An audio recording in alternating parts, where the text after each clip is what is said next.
మన న్యాయవాదులు, ప్రకృతి ప్రేమికులు అడ్వకేట్ వేణు గారు తప్పకుండా మీ అమూల్యమైన సందేశం ఇవ్వాలి. Thank you sir. ముఖ్య అతిథి గారు ఆల్రెడీ మాట్లాడినట్టు ఎఫ్ఆర్ఓ గారు, సభకు వచ్చేసినటువంటి పెద్దలు ఎఫ్ఆర్ఓ గారు, ఇతర వంశ పారంపర్య వైద్యులు, ప్రకృతి ప్రకాష్ గారు అంటే సిరిసిల్ల ప్రాంతంలో పేపర్ ప్రతి ఒక్కరు తెలుసు. చాలా సంవత్సరాల నుంచి దానికోసం కృషి చేస్తున్నారు, ప్రకృతి పర్యావరణ పరిరక్షణ కోసం. ఎందుకంటే ఇప్పుడు సార్ ఇంతకుముందు చెప్పినట్టు ఒక 2000 సంవత్సరంలో సిరిసిల్ల చుట్టుపక్కల పెద్ద పెద్ద గుట్టలు ఉండేవి కరీంనగర్ గుట్టలు. ఇప్పుడు అవన్నీ మాయమైపోయినాయి, గ్రానైట్ క్వారీలు దానికోసము. ఎందుకంటే ఇవే గుట్టలు మనకు చైనాలో కూడా ఉంటాయి, ఈ గ్రానైట్ వేరే దేశాల్లో కూడా ఉంటుంది, కానీ వాళ్ళు వెలికి తీయరు.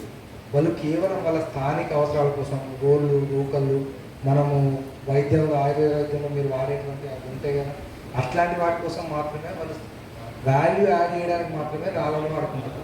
ఎవరైనా ప్రపంచంలో ప్రకృతి విధ్వంసానికి ఈజీగా సహకరించేటువంటి లెవెల్ అని ఉంటే మన ఇండియాలో. ఎందుకంటే ప్రపంచంలో పనికిరాని షిప్పులు మన దగ్గరనే డిస్పోజ్ చేస్తారు. గ్రానైట్ క్వారీలను విచ్చలవిడిగా తవ్వేసి గుట్టలు లేకుండా వేసేరు. దానివల్ల ఇప్పుడు సార్ ఇంతకుముందు ప్రకృతి ప్రకాష్ గారు చెప్పినప్పుడు ఒకప్పుడు మా దగ్గర మొత్తం మోత్కాకు విస్తారాకులే ఉండేవి.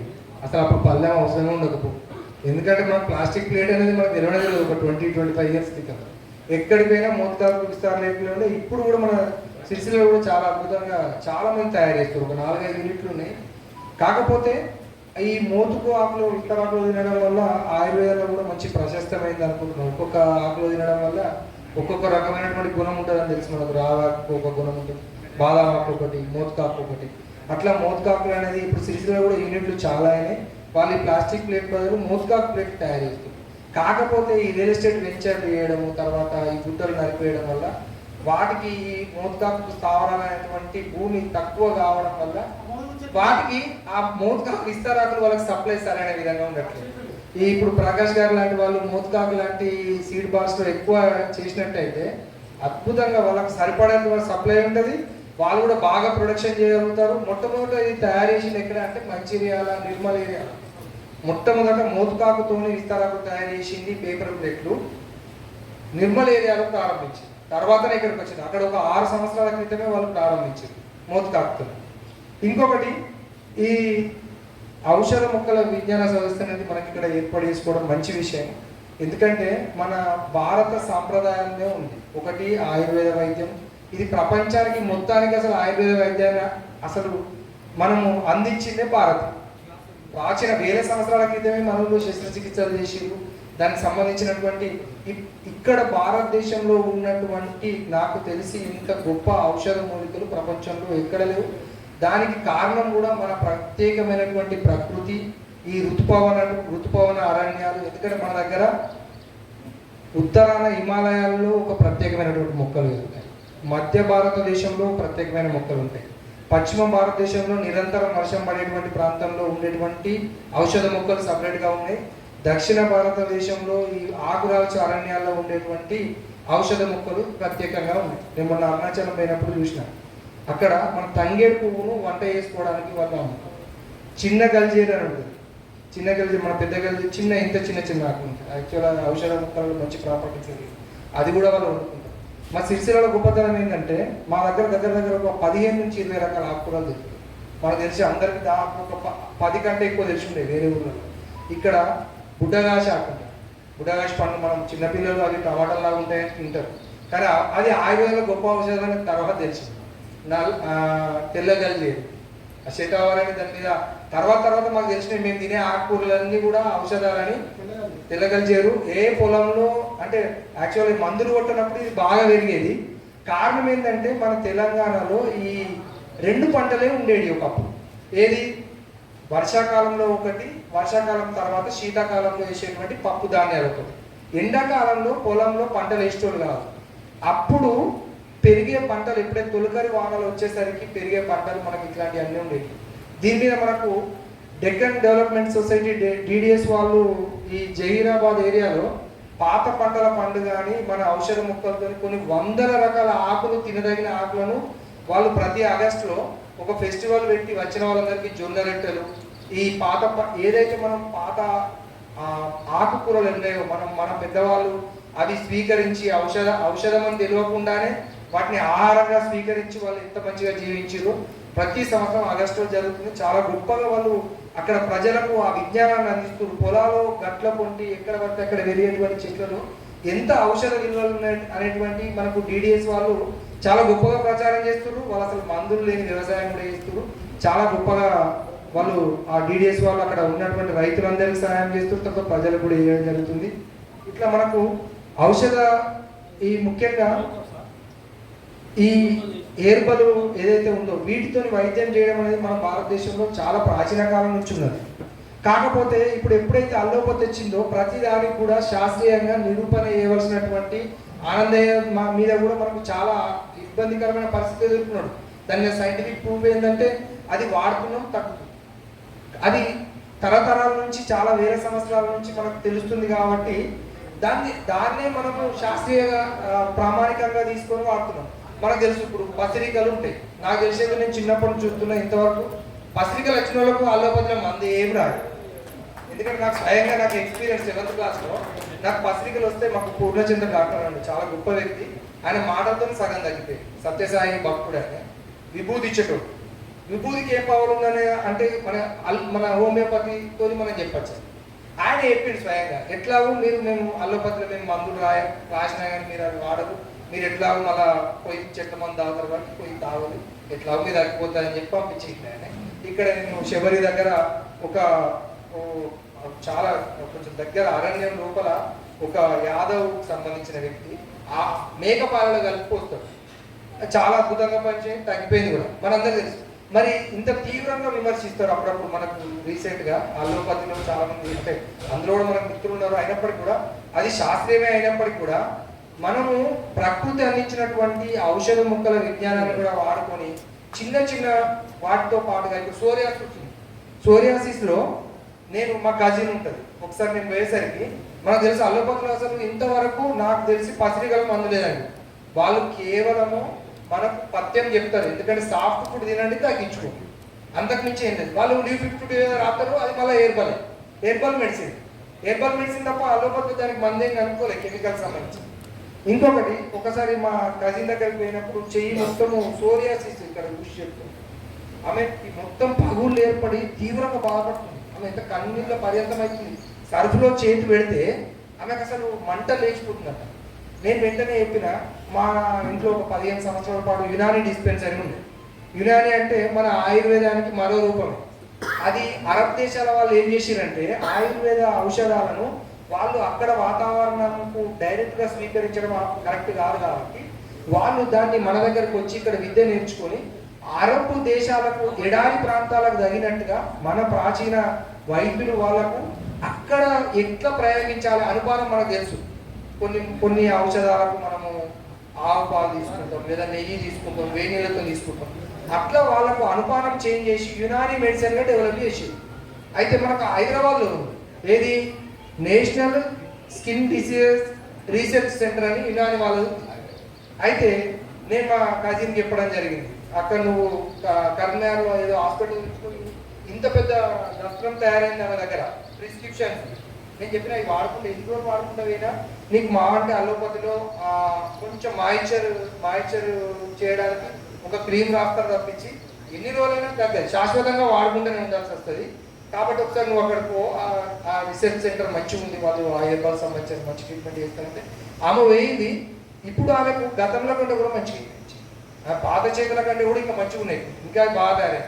అంటే మనకు అల్లోపతిలో నయంగా అనేటువంటి అనేక వ్యాధులు మనకు మన అద్భుతంగా మనకు భగవంతుడు ప్రసాదించి భారతదేశానికి ఇచ్చినటువంటి ఈ హెర్బల్స్ ఏవైతే ఉన్నాయో వీటి ద్వారా మనకు తగ్గే అవకాశం ఉందని మనకు శాస్త్రీయంగా వాళ్ళందరూ కూడా ఇప్పుడు యునాని రీసెర్చ్ సెంటర్ కానీ ఆయుర్వేదిక్ రీసెర్చ్ సెంటర్ కానీ సిద్ధ వైద్యం కానీ వీళ్ళందరూ కూడా మనకు ప్రూవ్ చేయడం జరిగింది. మీరందరూ డిగ్రీలు చేయకుండా కానీ మీ పూర్వీకుల నుంచి వచ్చినటువంటి ఏదైతే మీ విజ్ఞానం ఉందో దాని ద్వారా మనకు తెలిసి ప్రతి ఊర్లో కూడా పథకాలకు అందించకూడదు, తెల్ల పథకాలకు అందించకూడదు. తర్వాత చాలా అనేకమైన వాళ్ళ పూర్వీకుల నుంచి వచ్చినటువంటి ఆ విజ్ఞానాన్ని వాళ్ళు వాస్తవంగా వాళ్ళు ఎవ్వరు కూడా లాభార్జనతో చేసిన వాళ్ళు నేను ఎవరు చూడు.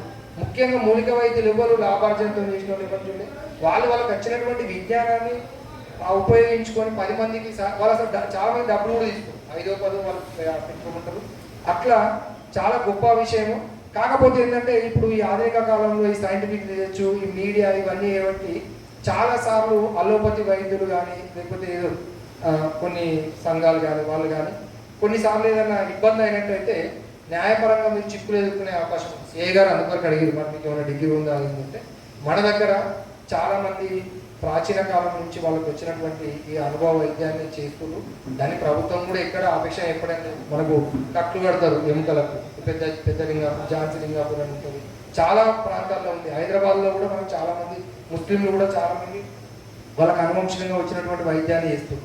అట్లాంటి వాడికి ఏం అభ్యంతరం లేదు. కానీ కొత్తగా నేర్చుకునే వాళ్ళు ఏంటంటే ఉత్సాహంతో వెంటనే వాళ్ళ యూట్యూబ్లు ఎక్కువైపోయినాయి, పుస్తకాలు కూడా దొరుకుతున్నాయి. అన్నీ ఇంతకుముందు ఏంటంటే గురువు దగ్గర మనము నేర్చుకొని లేదా మన పెద్దల నుంచి చాలా సంవత్సరాల పాటు నేర్చుకొని దాన్ని నెమ్మదిగా ప్రయోగించి దాని ఫలితాలను మనము గమనించకూడదు. అట్లా కాకుండా ఇప్పుడు యూట్యూబ్లో తర్వాత మన పుస్తకాలు అదే మనకు దొరికేటువంటి పుస్తకాలు ఈ జ్ఞానం అంతా కూడా మనము ఉత్సుకతతోని వెంటనే ప్రయోగించాలన్నటువంటి తపనతోని చేసినట్టయితే ఒక్కొక్కసారి ఇబ్బందులు అయ్యే అవకాశం ఉంటుంది. మళ్ళీ వాళ్ళు కూడా ఇప్పుడు మనం ఇచ్చిన మంచిదైతే చెప్తారో చెప్పరో కానీ చిన్న ప్రాబ్లం అయినా కానీ పెద్ద ఇబ్బంది పెట్టే అవకాశాలు ఉంటాయి. అది మనం చట్టపరంగా జాగ్రత్తగా గమనించుకోవాలి. ఏ మూలిక అయినా ఏదైనా ప్రతిదానికి మంచి ప్రాపర్టీ ఉంటుంది. అనుభవం ద్వారా మెల్లిగా గురువులను ఆశ్రయించే నేర్చుకోవాలి విద్య. మనం సొంతంగా స్వీయంగా నేర్చుకోకూడదు ఎవరు కూడా. ఎందుకంటే నేను యూట్యూబ్లో చూసిన వాటి టక తయారు చేసి తక్కువని ప్రయోగించేటువంటి పనులు ఎవరు కూడా చేయొద్దని నేను కోరుకుంటున్నాను. ఇద్దరు కొత్త వాళ్ళు ఎవరైనా మూలికా వైద్యంలోకి వచ్చేటట్టయితే ఖచ్చితంగా చట్టానికి లోబడి మంచి అనుభవం గడించిన తర్వాతనే అది చిన్నగా గురువు పర్యవేక్షణలో ప్రయోగించిన తర్వాత మనం నెమ్మదిగా మనం చేయాల్సి ఉంటుంది. అట్టే జాగ్రత్త తీసుకున్నట్టయితే మీరు చేస్తున్నటువంటి ఈ విలువైనటువంటి ఈ మూలిక వైద్యం ఏదైతే ఉందో భావి తరాలకు మీరు చక్కగా అందించినట్టు అవుతుంది. ఎందుకంటే ప్రపంచంలో చాలా దేశాలలో మూలిక వైద్యాన్ని గుర్తించింది. మీకు ఆస్ట్రేలియాలో ఉంటుంది, అమెరికాలో ఉంటుంది, చాలా చోట్ల డిగ్రీలు ఉన్నాయి, పీజీలు ఉన్నాయి. మన దగ్గర ఆయుర్వేదిక్ మెడిసిన్ తప్ప వేరే లేదు. ఓన్లీ ప్రిపరేషన్ కొన్ని డిప్లొమాలు చేయొచ్చు, వాళ్ళు ఇంటర్ బైపీసీ చేసిన వాళ్ళైతే చేయొచ్చు. అట్లాగే ప్రతి ఒక్కరు కూడా ఈ ఔషధ మొక్కలు అంతరించిపోకుండా ఇప్పుడు సార్ తీసుకొచ్చిండు అది రేలా పువ్వు మన దగ్గర ఎవరు ముట్టుకోరు. ఎందుకంటే ఆ కాయలు ముట్టుకుంటే భార్య భర్తల గొడవ అవుతుందని మా ఏరియాలో నమ్మకం. రేలా పువ్వు కాయలు ముట్టుకుంటే ఇంటికి పోగానే భార్య భర్తల గొడవ అవుతాయని చాలా మంది విశ్వాసం. అందుకొరకే మార్కెట్ కూడా తీసుకురాం. వాస్తవంగా పువ్వు అద్భుతంగా ఉంటుంది. అది తినడానికి ఎంత అద్భుతంగా ఉంటుంది అంటే మేము రెగ్యులర్ తెచ్చుకున్నాం.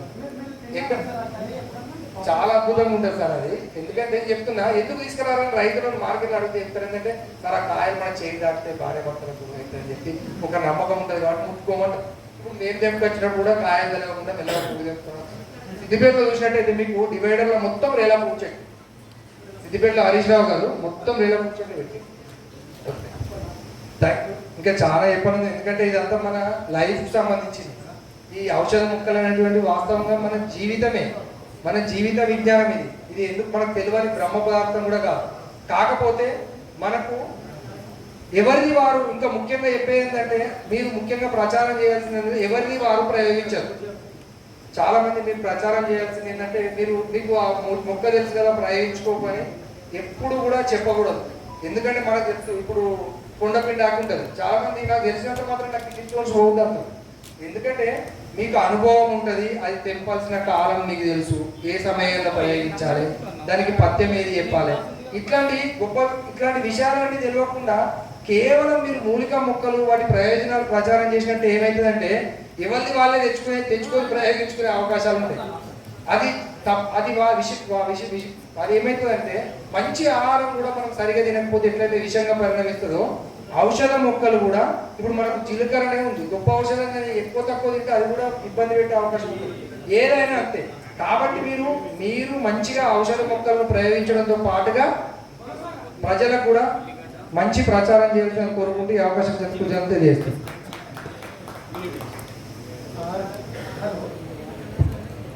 సార్ నిజంగా నేను చెప్పాలనుకున్న విషయాలు అన్నీ మీరే చెప్పేశారు సార్. రేలా పువ్వు గురించి ఈరోజు ఒక అర్ధగంట ప్రోగ్రామ్ ఉంటుంది అనుకున్నాను. ఎంత అద్భుతమైన ఔషధ గుణాలు వచ్చేస్తారు. నిజంగా చాలా గొప్ప చెప్పారు.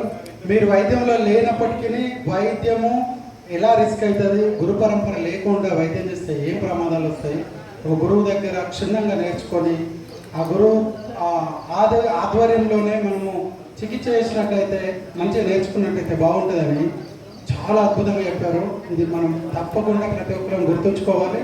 చాలా గొప్ప విషయాలు.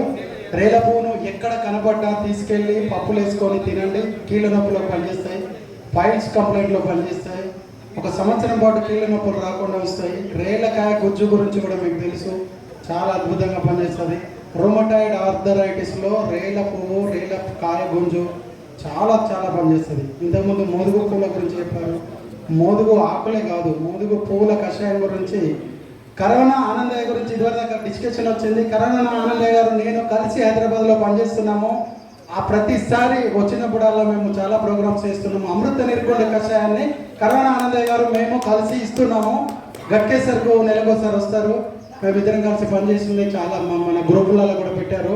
చాలా విషయాలలో ఒక ఆశ్రమాన్ని స్థాపించి తెలంగాణలో పెద్ద ఎత్తున అందరికీ ఈ ఔషధ విజ్ఞానాన్ని, ఆయుర్వేద విజ్ఞానాన్ని చాటాలని, క్లాసులు కూడా పెట్టాలని నిర్ణయించుకున్నాము.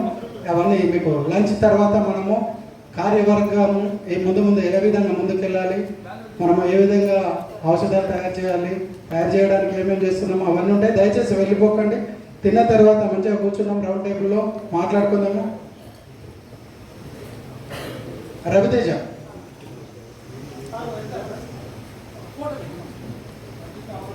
Follow them,